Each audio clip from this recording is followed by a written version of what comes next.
Assalamualaikum warahmatullahi wabarakatuh. Salam sejahtera buat kita semua. Salam Pancasila. Bersama saya Muhammad Rosid, dosen komunikasi politik di Komunitas Pancasila. Pada pertemuan kali ini, saya akan membahas mengenai political publicity atau publisitas politik ya.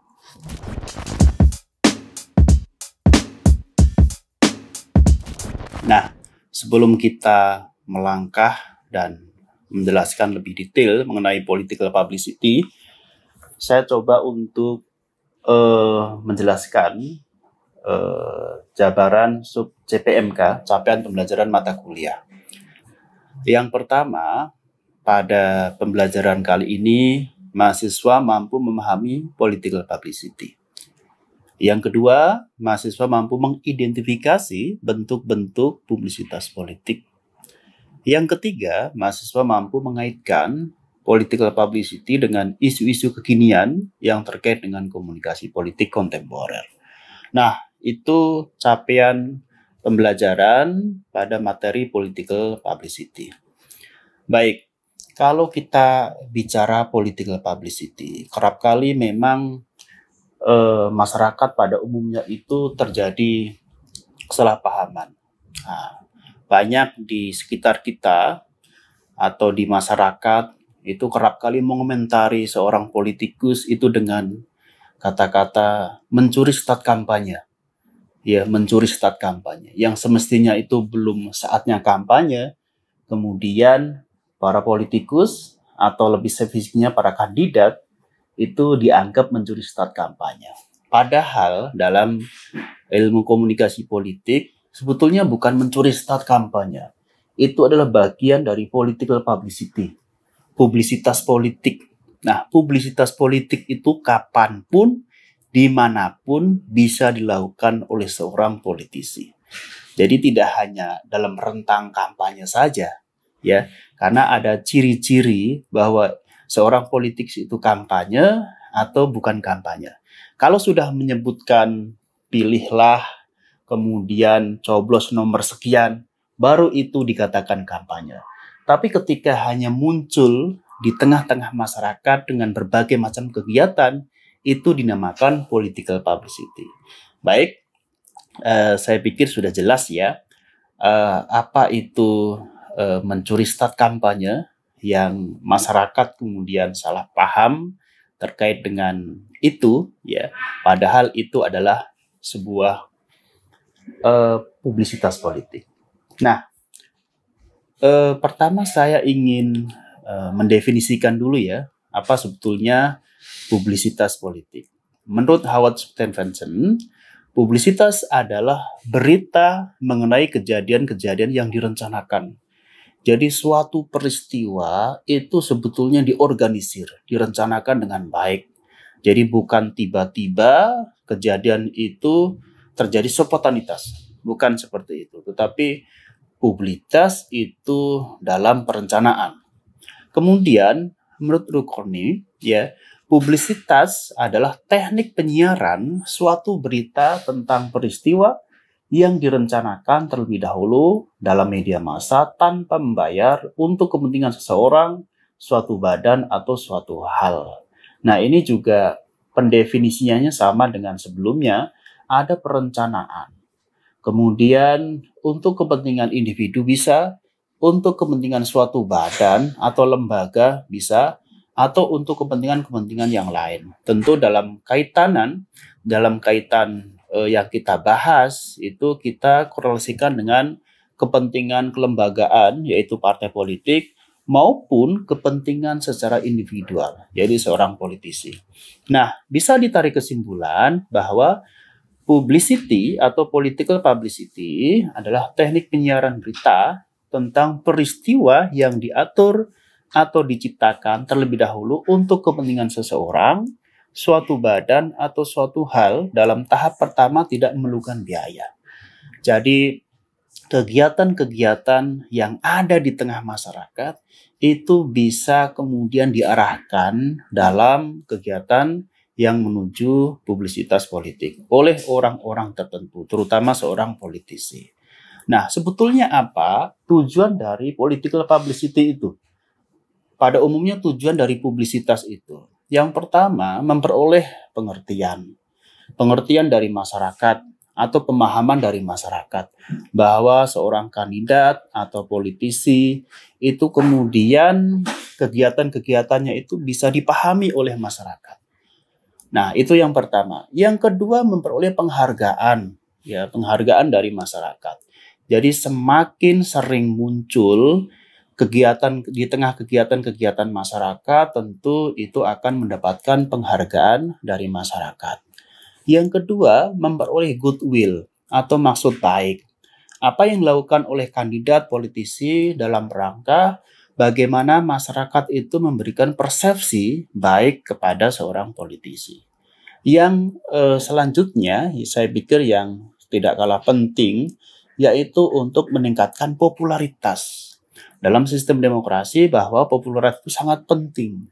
Kenapa demikian? Popularitas itu menjadi rujukan untuk meraih tingkat elektabilitas. Tentu tingkat elektabilitas dalam sistem demokrasi tanpa adanya fondasi popularitas tentu itu akan susah, ya.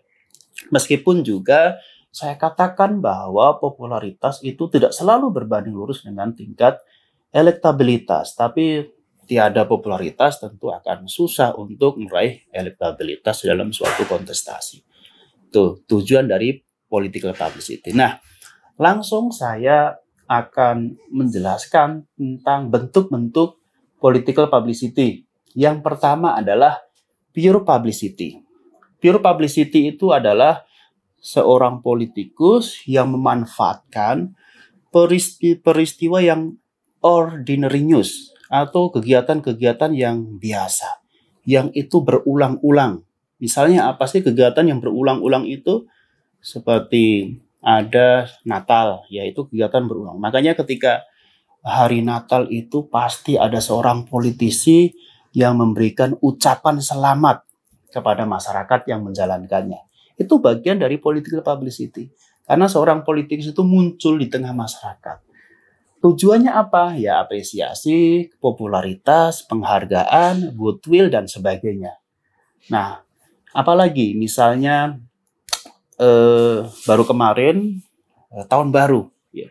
Jadi perhatikan di berbagai macam media, itu setiap tahun baru itu pasti ada seorang politisi yang mengucapkan selamat tahun baru. Semoga tahun ini jauh lebih baik dibandingkan dengan tahun sebelumnya. Memang tidak bersentuhan dengan kata-kata politik, tetapi sebetulnya itu adalah political publicity.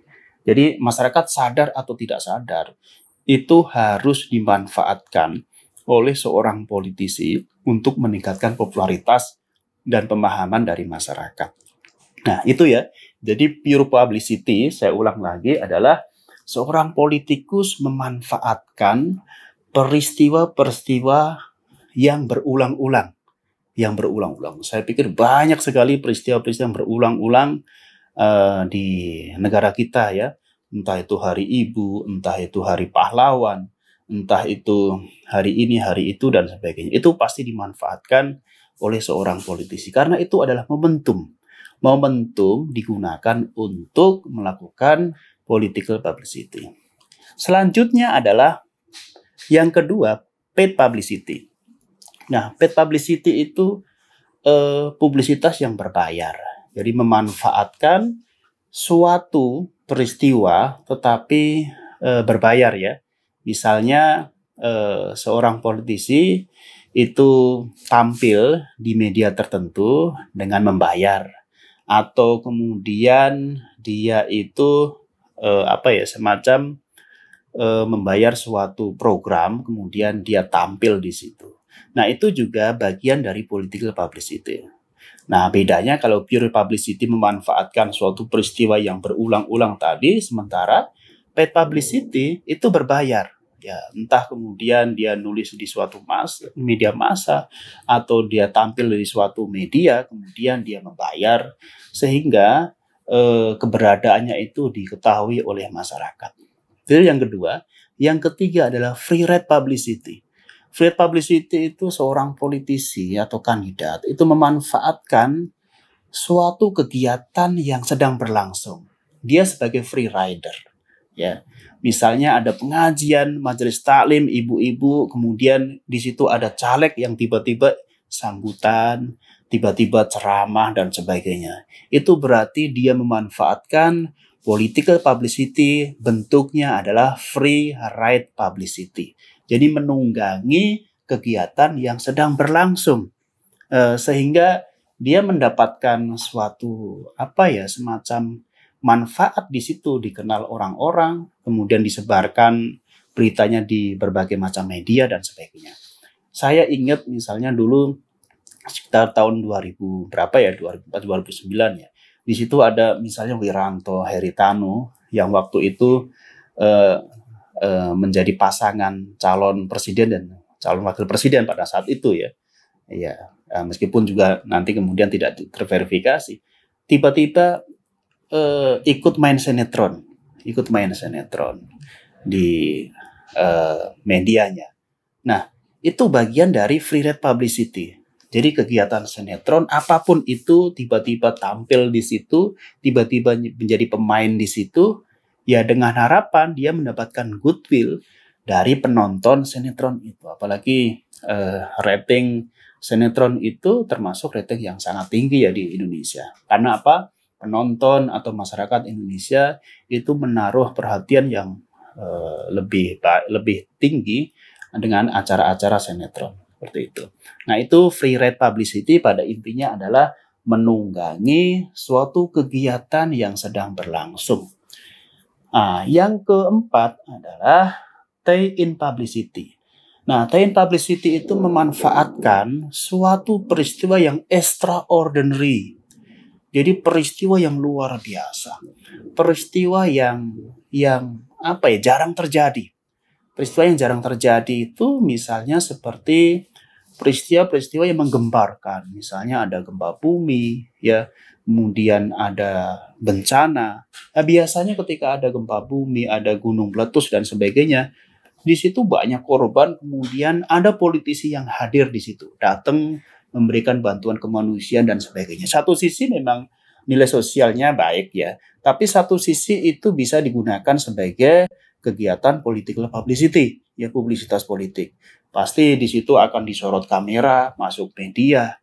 Nah, itu akan menjadi bagian yang penting untuk memberikan tekanan bahwa politisi tersebut memiliki goodwill, memiliki tingkat pengertian pada sosial ya, sehingga kemudian bisa membentuk atau mengubah persepsi masyarakat. Nah, tie-in publicity yaitu adalah kegiatan yang extraordinary yang dimanfaatkan oleh seorang politisi.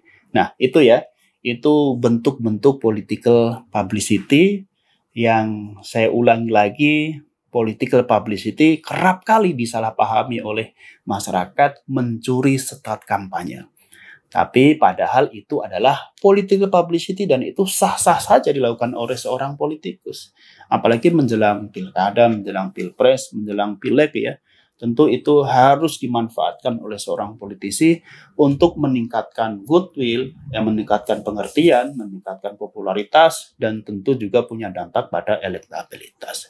Seperti itu. Baik, saya pikir demikian ketika kita bahas political publicity, mudah-mudahan bisa dipahami dan kita bisa membedakan mana itu mencuri start kampanye, apakah itu political publicity. Terima kasih atas perhatian. Dari saya cukup sekian. Salam Pancasila. Assalamualaikum warahmatullahi wabarakatuh.